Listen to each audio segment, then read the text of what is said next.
எல்லாருக்கும் வணக்கம்.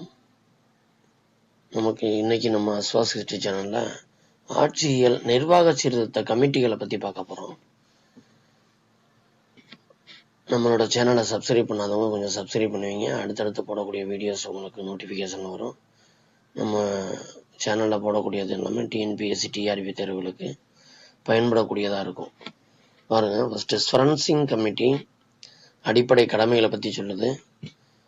அடிப்படை கடமைகளை பத்தி ஆராய்ச்சி ஆய்வுக்காக அமைக்கப்பட்டது ஸ்பரன்சிங் கமிட்டி.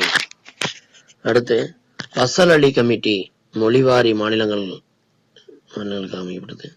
தார் கமிட்டி மாநில எல்லை சீரமைப்புக்காக அமைக்கப்பட்டது. சர்க்காரியா கமிட்டி மத்திய மாநில உறவுகளுக்காக அமைக்கப்பட்டது. ராஜமன்னார் கமிட்டி மத்திய மாநில உறவுகளுக்காக. நாகநாதன் கமிட்டி மத்திய மாநில உறவுகளுக்காக. இந்திரஜித் குப்தா கமிட்டி தேர்தல் சீர்திருத்தம். தினேஷ் கோஸ்வாமி கமிட்டி தேர்தல் சீர்திருத்தம். பல்வந்த்ராய் மேத்தா கமிட்டி 3 அடுக்கு பஞ்சாயத்து முறைக்காக அமைக்கப்பட்டது. அசோக் மேத்தா கமிட்டி 2 அடுக்கு பஞ்சாயத்து முறைக்காக அமைக்கப்பட்டது. எல்எம் சின்வி கமிட்டி பஞ்சாயத்து அரசியலமைப்பு அங்கீகாரம் குறித்து அதற்காக அமைக்கப்பட்ட கமிட்டி. ஓரா கமிட்டி அரசியல்வாதிகளுக்கு குற்றவாளிகளுடனான அங்கீகாரம் பற்றி ஆய்வு செய்ய அமைக்கப்பட்ட கமிட்டி ஓரா கமிட்டி. காக்கலேகர் கமிட்டி கமிஷன் அப்படிங்கிறது பிற்படுத்தப்பட்ட நலனுக்கான முதல் கமிட்டி இது. அடுத்தபடியா மண்டல் கமிஷன் பிற்படுத்தப்பட்டோருக்கான 27% இடஒதுக்கீடு அதற்கான அமைக்கப்பட்டது.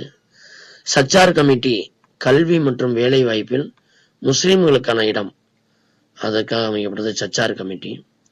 ரங்கநாத் மிஸ்ரா கமிட்டி முஸ்லிம்களுக்கான இடஒதுக்கீடு பற்றிய ஆய்வுக்காக அமைக்கப்பட்டது. வெங்கடாசரையா கமிட்டி அரசியலமைப்பு சட்ட மறு ஆய்வுக்காக அமைக்கப்பட்டது. இந்த ஒவ்வொரு கமிட்டியும் எழுதி அது எந்த ஆண்டு என்ன ஏன்ற நீங்க தனியா எழுதி வச்சு படிக்கலாம். இல்லைன்னா நாங்கள் அடுத்த போடக்கூடிய வீடியோஸ்ல இதுல உள்ள முக்கியமான கமிட்டி அதோட ஆண்டு எல்லாத்துமே தெளிவா கொடுப்போம். அதையும் பார்த்து நீங்க எழுதி வச்சு பயன்படுத்திக்கலாம். இந்த வீடியோ பிடிச்சிருந்துச்சுன்னா லைக் பண்ணுங்க, உங்க நண்பர்களுக்கு ஷேர் பண்ணுங்க. தேங்க்யூ.